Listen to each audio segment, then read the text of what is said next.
Hello friends, today we are going to discuss the organophosphorus poisoning and we are also going to cover the question which was asked in DRNB critical care exam of December 2022, and the question was the management of the intermediate syndrome and management of the organophosphorus poisoning. So in this session we are going to cover the organophosphorus poisoning in detail. So it starts with the insecticide. So classification of the insecticide is divided into the natural and the synthetic form. So natural is plant-based and the mineral-based, and synthetic is inorganic and organic. So organics are further classified into organochlorine, organophosphate, carbamate, and pyrethronates. So this organophosphorus compound is further classified based on alkyl compound and aryl compound.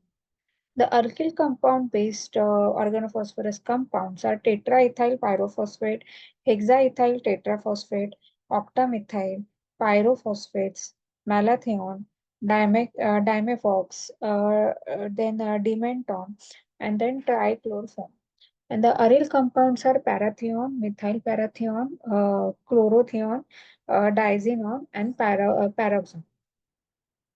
So further organophosphorus are classified based on the nature of their side chain. So these are the dimethoxine. In this, the 2-methoxy group linked to the uh, central central phosphorus compound, and the examples are the dimethionate and malathion. Then the category 2 involves diethoxy, and the examples are turbuphos, parathion, and the paroxone. Then dialkoxy. In this, the examples are isopropyl paroxone and isopropyl paroxone. Then diamino, that is charadone, and then isotype pestox. Then chlorinated and then substituted dialkoxy, that is haloxone and coumarin. Then category 6 involves trithioalkyl, that is tribuphos, tributyl phosphate trithionate, and then category 7 includes triphenyl and substituted triphenyl, that is triglycyl phosphate. The mixed substitute includes ethyl p nitrophenyl, then benzene thiophosphate, and then phosphoryl amido ethoic acid. So the application of the organophosphorus compound. The organophosphorus compound is mainly used in three areas like agriculture area, industrial area, and it is used as now gas agent. In agriculture, the most commonly used organophosphorus pesticide is malathion due to its wide application in the agriculture as well as residential pest control. Most commonly used other organophosphorus are parathion, chlorpyrifos, diazinon, dichlorous phosphate, and then phenitrophenone, and etc. Then a few organophosphorus compounds are also used on in the industry, and examples are triphosphate and the trisphosphate and other. Then they are also used as a nerve gas agent in the war. Now, the mechanism of action of organophosphorus poisoning. So, this organophosphorus is irreversibly and non-competitively binds to the acetylcholine esterase. And what is happening after binding to this acetylcholinesterase esterase? It is phosphorylate. It causes the phosphorylation of the serine hydroxyl residue on the binding site. So once that phosphorylation is happening, after that this acetylcholine esterase is becoming inactive, and that fails to hydrolyze the acetylcholine. And as acetylcholine is not hydrolyzing, it causes the accumulation, which results into the overstimulation of the muscle, followed by the cholinergic crisis. So sometimes the reactivation rate of acetylcholinesterase is very slow, or sometimes it's impossible. So all the manifestation of this organophosphorus poisoning is occur because of the excessive accumulation of the acetylcholine in the neuromuscular junction. Because in the neuromuscular junction, there are two type of receptors are present. One is nicotinic receptor and other is muscarinic receptor. And because of the overstimulation of these two receptor, that results into the manifestation of organophosphorus poison. So this organophosphorus poisoning, symptoms of this organophosphorus poisoning is divided based on the receptor specific manifestation, duration of occurrence and nature of organ system involved. So we'll see what is the receptor based manifestation. So there are two type of receptor, nicotinic receptor and muscarinic receptor. So this nicotinic receptor there are two types, that is N1 and N2. N1 is present into the neuromuscular junction and the N2 is present into the autonomic ganglia and the adrenal medulla. So because of the stimulation of this receptor, the clinical features seen as weakness, fasciculation, cramps, and paralysis. Now the muscarinic receptor, now there are five types of muscarinic receptors. Uh, so these from M1 to M5 receptors are mainly seen in central nervous system, and when they are stimulating, it results in anxiety, restlessness, ataxia, convulsion, insomnia, dysarthria, tremors, coma, respiratory depression, and circulatory collapse. The M2 receptor is present into the heart, and on stimulation, it results into bradycardia and hypotension. Then M3, M2 receptors is present into the pupils and it results into the meiosis and blurred vision. Then M3, M2 receptors are present into the exocrine gland also, which results into the rhinorrhea, bronchorrhea, increased salivation, diarrhea, lacrimation, and other excessive sweating. Then this M3, M2 receptors are also present into the smooth muscle, which results into the bronchospasm, abdominal pain, and urinary incontinence. Now, the symptoms and sign based on duration is further classified into uh, three types. If it is acute manifestation, then it is occurring within 24 hours. If it is delayed, then it is occurring between 24 to 2 weeks. And if it is late, then it occurs beyond the 2 weeks. So the acute symptoms and signs are due to muscarinic receptor, nicotinic receptor activation, and central receptor effect. So muscarinic symptoms are manifested as salivation, bronchorrhea that dominate initially, which may cause drowsy patient to drown in their own secretion. So an acute muscarinic effect of the heart, uh, which results into the bradycardia and hypotension, can be life-threatening.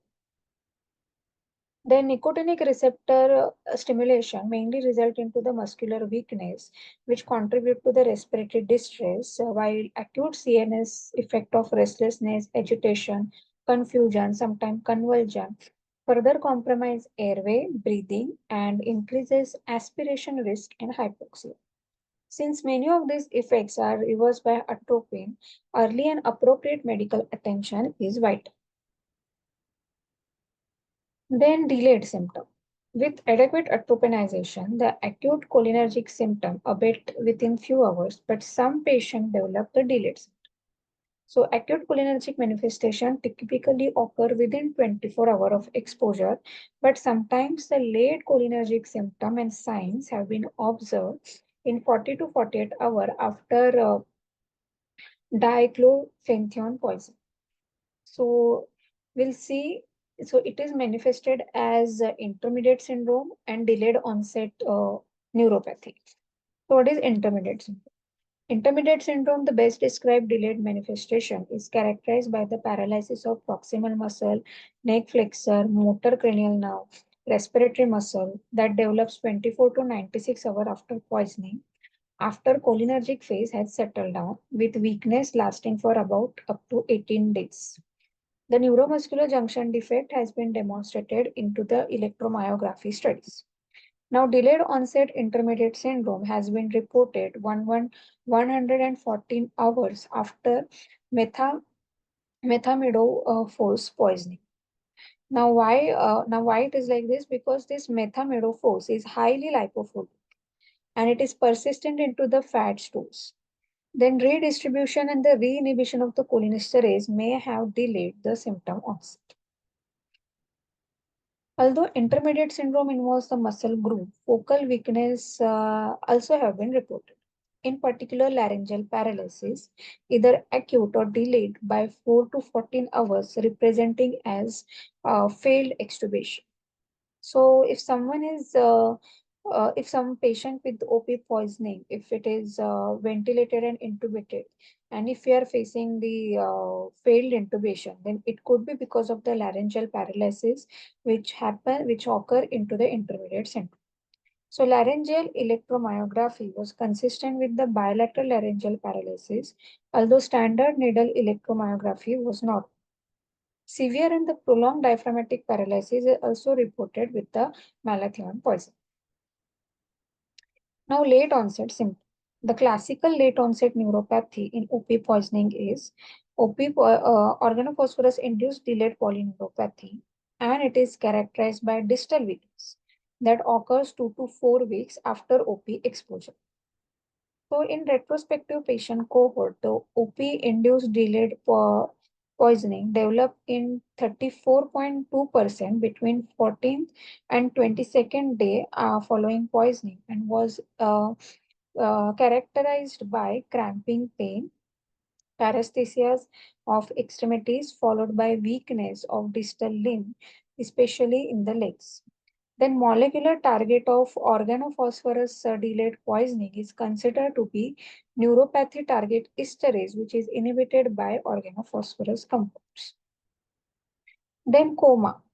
Coma can be seen in 17 to 29% of patients and it can last for hours to days. Then OP poisoning may also present as brainstem stroke. However, some patients manifest altered consciousness and coma days after poisoning, particularly after a period of normal consciousness. This clinical entity, termed as delayed organophosphorus encephalopathy or CNS intermediate, is probably akin to type 2 paralysis. Coma with absent brainstem reflex and encephalopathy has been reported after 4 days of normal consciousness and spontaneously resolved after another 4 days. So in this case, we can get confused between brainstem death and organophosphorus poisoning, but the distinguishing features will be in organophosphorus poisoning, the pupils will be myotic, and in brainstem death patient, the pupils will be dilated and fixed. So delay in coma onset was attributed to slow release and the redistribution of the lipid-soluble organophosphorus compound with saturation of CNS receptor over time rather than immediately. Since organophosphorus compound causes irreversible binding, if the rate of redistribution of cholinesterase receptor was slower than that of inhibition, the symptoms could persist and worsen over time. The hypothesis is also supported by persistently low pseudocholinesterase level and increasing atropine requirement during coma. The electroencephalogram in patient with late onset coma showed feature consistent with encephalopathy. Then mitochondrial dysfunction reported with the chronic exposure to dichlorovols may also play a role in delayed coma.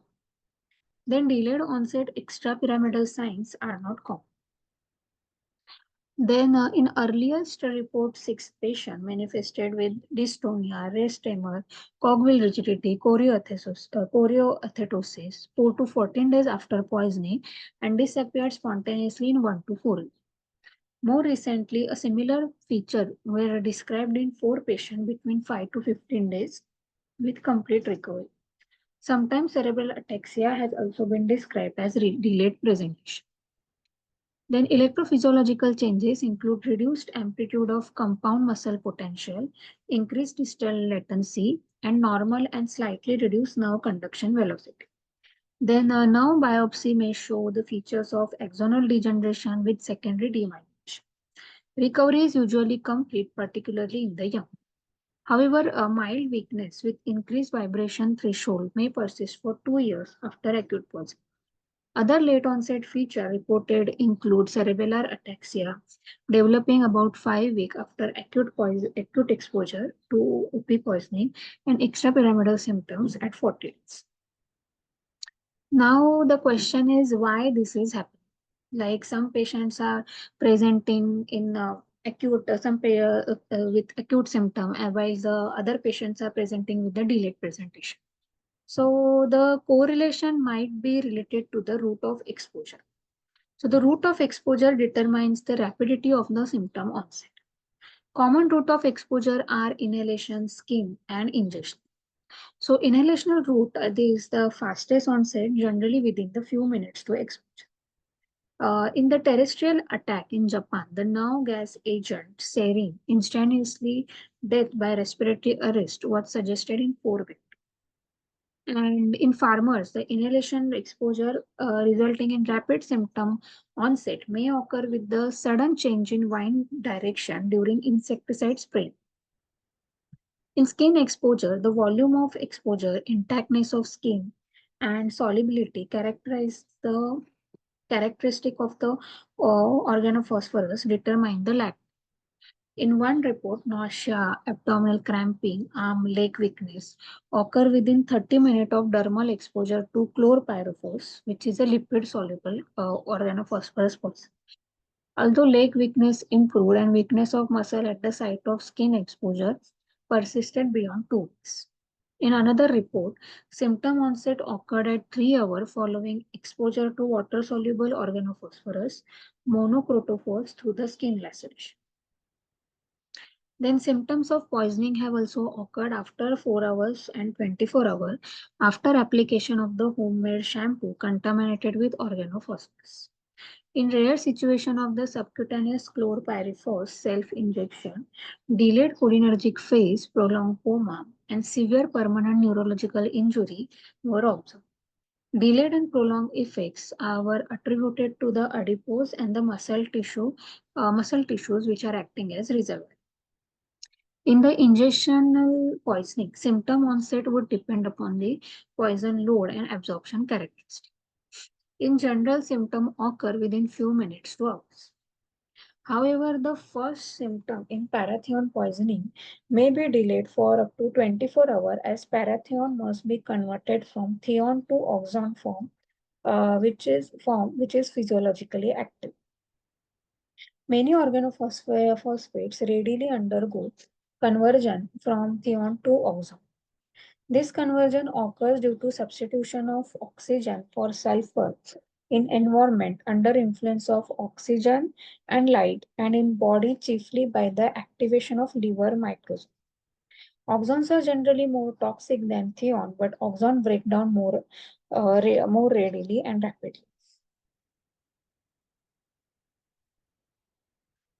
Now we will see the neurological manifestation. So there are three types of paralysis are described.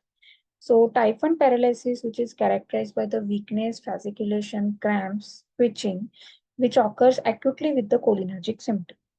Then type 2 paralysis is seen in 49 to 80% of patients, occur insidiously 24 to 96 hours after poisoning, and it has a predilection to proximal neck, respiratory muscles, and cranial nerve with recovery in 1 to 2 weeks.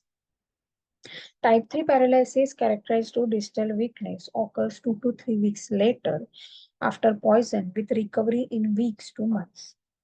So weakness of specific muscle group at site of dermal exposure, cranial nerve palsy, supranuclear gaze palsy, isolated laryngeal paralysis, and diaphragmatic paralysis are all reported. Restlessness, delirium, agitation, convulsion, coma may occur with acute exposure, while neuropsychiatric symptom and sign termed as chronic organophosphorus-induced neuropsychiatric disorder may occur with chronic exposure. Then extrapyramidal manifestations, ocular sign, ototoxicity, presentation as GBS, and sphincter involvement are also described. Then cardiovascular manifestation. Cardiac manifestations are observed in about two-thirds of patients with OP poisoning. Now, the common electrographic findings are QTC prolongation, STT segment changes, and T-wave abnormality. Other cardiac manifestations include sinus bradycardia, tachycardia, hypotension, hypertension, supraventricular ventricular arrhythmias, ventricular premature beat complex, and non-cardiogenic pulmonary edema. Death is due to cardiac causes in OP poisoning occur either due to arrhythmia or severe and refractory hypotension. Although shock is primarily vasodilatory, circumferential endocardial ischemia with cardiogenic shock lead to death has been reported with malathion poison. Some OP poisoning present as cardiac arrest and late onset prolonged asystole 12 days following poison has also been discussed. So basically, the cardiac toxicity is divided into three phases. Three phase is so first one is the brief period of increased sympathetic tone. Then phase two is the prolonged period of parasympathetic activity, including AV nodal blockage. And phase three is the QT prolongation, followed by torsades de pointers, ventricular arrhythmia, and ventricular fibrillation. Then respiratory symptoms are common in organophosphorus poisoning. It happens because of the muscarinic manifestations like salivation, rhinorrhea, bronchoria, bronchospasm, which contribute to hypoxemia. And nicotinic manifestation results in muscular weakness, paralysis, which predisposing to the hypercapnic respiratory failure. Central effect of agitation, restlessness, seizure further compromise respiratory function. So respiratory failure is reported occur in 24 to 66% of patients. Then severity of the poisoning was the primarily determinant of the respiratory failure. And other factors which contribute to respiratory failure include pneumonia, cardiovascular collapse, acute pulmonary edema, and acute respiratory distress syndrome. So OP compounds can cause excitatory changes in the respiratory control region with initial increase in phrenic nerve output and then subsequently sudden cessation of the activity.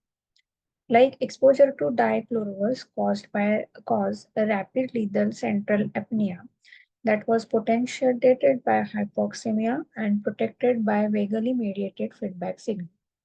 In animals sustained with the mechanical ventilation following central apnea, there was progressive pulmonary insufficiency. Brief central apnea and complete acetylcholinesterase inhibition of brainstem has been reported with the crotylserine, which is another OP compound. Then other features are GI symptoms occur early in the OP poisoning and rapidly reversed by the optropine therapy. There are concerns that atropine shows down the intestinal transit time and prolong OP toxicity. In one series, persistence of the OP in the gut was demonstrated 10 days after poisoning. So atropine therapy may also preclude the early enteral feeding in OP poison patients. In pilot study, early administration of hypocaloric feed was associated with gastric stasis. Pancreatitis is common in OP poisoning and it is reported in 12.8% of patients. Other metabolic complications include hyperglycemia and glycosuria. Sometimes OP intoxication can also present as decay. Now, how to diagnose? So, it is diagnosed by the blood cholinesterase activity. Blood cholinesterase activity refers to the activity in the red blood cell and serum or plasma. Erythrocyte acetylcholinesterase has similar properties with synaptic acetylcholinesterase. However, it has different substrate and inhibitor specificity. So they are also called as pseudocholinesterase. In case of intentional OP poisoning of occupational and unintentional exposure cases, erythrocyte cholinesterase inhibition is used as a biomarker to assess the cholinergic effect of OP poisoning. So it is the biomarker which representative of exposure and uptake. The inhibition of erythrocyte cholinesterase and clinical manifestation of OP poisoning have stronger correlation in case of severe acute OP exposure, but it is weaker in case of chronic low dose exposure to the OP poison. So patient with red cell acetylcholinesterase activity of at least 30% had normal muscle function and no need of atropine. By contrast, patients with less than 10% of normal red cell acetylcholinesterase activity had grossly deranged muscle function and needed high dose of atropine. Certain reports have also suggested to use whole blood cholinesterase, and that can also be used as biomarker of OP exposure. Then this leukocyte has a type of esterase that is like neuropathy target esterase, which is the inhibition of this enzyme and is associated with delayed neuropathy. So it can be diagnosed by the urine test because organophosphorus metabolites is detected in the urine. They are mainly dialkyl phosphate. And these metabolites are dimethyl phosphate, dimethyl thiophosphate, dimethyl dithiophosphate, diethyl phosphate, diethyl thiophosphates, and others. So, if we found these metabolites into the urine, then that refers to recent exposure. But estimating dialkyl phosphate metabolite in the urine is not related to the toxic effect on the health. Now, we will see the management. So management part, whenever the patient is coming with us with the exposure to the OP poisoning, the first step is the skin decontamination. Now, why skin decontamination is helpful? Because the absorption of the OP poisoning is occurring through the skin. Then we need to protect the airway. There is a role of activated charcoal if patient presents within the 3 hours. Gastric lavage can also be we can also go for the gastric lavage. Then the next step is to administer antidote. We are administering antidote in the form of atropine. Now, this atropine, this the acute poisoning of the organophosphorus is inhibiting the acetylcholinesterase enzyme, resulting into the continuous increase in the acetylcholinesterase neurotransmitter. So this atropine is the competitive inhibitor of this muscarinic receptor, and it does not allow this acetylcholine esterase to bind to the muscarinic receptor. And the atropine is mostly used in the IV and then IM4. In case of OP poisoning, the recommended dose of atropine is 2 to 3 mg. If no significant effect is observed, then we can repeat the dose after 20 to 30 minutes. Until the signs of atropinization are seen. Then recommended initial dose for the adult is 2 mg, which is equivalent to the auto-injector. Then we need to see for the signs of atropinization and the drying of secretion. It is the mark for the beginning of atropinization. The other antimuscarinic pharmacological interventions are glycopyrronium, bromide, and hyoscine methocarbamate. Though they are not effectively enter the CNS, atropine does enter the CNS, but it does not have the same degree of effectiveness as hyoscine. Before going to the oxime, we understand the concept of aging. The aging process of acetylcholinesterase refers to the dealkylation of alkyl group of OP poisoning once it has transferred to the serine residue of active site during phosphorylation. So once acetylcholinesterase is aged, it is very hard to reactivate. In this approach, the negative charge present on the phosphoryl group has to be neutralized by realkylating group so that oxime reactivators can work efficiently.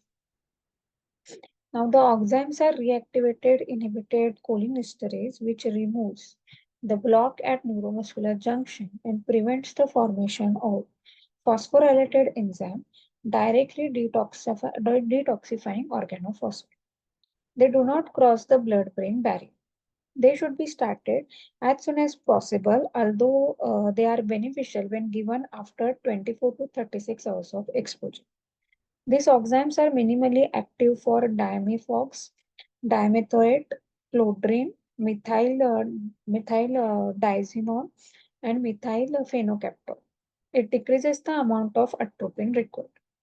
Then pralidoxime is one of the safe and potential drugs that counter the most OP insecticide and nerve agent. The preferable route for the administration of pralidoxime is the IV. Adult dose is 1 to 2 gram IV either as 5% solution given over 5 minutes or in 150 ml of saline infused over half an hour. This can be repeated in 1 hour if muscle weakness and fasciculation are not repeated. Then the dose can be repeated at 6 to 12 hour interval for 24 to 48 hours. But we should take care that maximum dose should not exceed 12 grams. Now, several other enzymes are also available like methoxyme, opidoxyme, trimedoxyme, and asoxyme. Then this trimedoxyme and opidoxyme are very promising. However, they are used to limit due to their toxicity issues. Asoxyme is considered as broad spectrum oxime with very high potential due to its used against the several common opiates. Atropine and oxime are often added together to increase its potential for out of hospital or field use. So, in context of oxime, there is one study which was conducted into the Baramati, and they have used the high dose, a very high dose of pralidoxime, and that is 2 gram loading dose, then 1 gram either every hour or every 4 hour for 48 hours, and then 1 gram every 4 hour until recovery. So they conducted this study in 200 patients and they found that high dose pralidoxime was associated with reduced case fatality, fewer case of pneumonia and reduced time on mechanical ventilation. There was also then the two randomized study was published in Vellore. They showed the low dose of pralidoxime might cause, but still the use of the pralidoxime in the OP poisoning is still controversial, and there are different opinion whether we should use it or not. Then the other drug is benzodiazepine, which is mainly used for the seizure control. And in this, the diazepam is considered as first line treatment. The required dose of diazepam is 10 to 20 mg IV route in adult and 300 to 400 microgram per kg in children. We can also use lorazepam and midazolam. Other pharmacological compound is magnesium sulfate, which is known for blocking ligand-gated calcium channel. It also reduces the release of acetylcholine from the outer. Therefore, the extent of overstimulation due to excess acetylcholine in neuromuscular junction and synaptic gap can be significantly reduced. It also reduces the CNS overstimulation brought about by NAMD receptor. In small randomized trial has reported the use of magnesium sulfate in OP poisoning. If the study reports the study reports a significant benefit of magnesium sulfate and dose of 4 gram per day for 24 hours. Then next drug that we can use is clonidine. Clonidine is used for treating hypertension, drug addiction, withdrawal, and for sedation. The pharmacological mode of action involve inhibition of alpha-2 adrenergic receptor. It is also known to decrease the presynaptic synthesis and release of acetylcholine. It is centrally acting alpha-2 adrenergic agonist, which is traditionally used as antihypertensive drug. And it is known to decrease presynaptic synthesis and release of acetylcholine. Then the next drug is sodium bicarbonate. Sodium bicarbonate has been used as medicine to treat acidosis. It has been used to treat the overdose of tricyclic antidepressant, phenobarbital, and aspirin. Several reports have mentioned the use of sodium bicarbonate to treat OP poisoning as well. Severe metabolic acidosis has been reported in cases of OP poisoning. Therefore, the use of soda bicarb has been successfully strategy for pharmacological management of OP poisoning patients. Then the role of hemodialysis and hemofiltration. The role of hemodialysis and hemofiltration is not yet clear, but there was one study in China which showed benefit of hemodialysis and hemofiltration in case of dichlorvos, which has very poor solubility in the fat. Thank you, guys.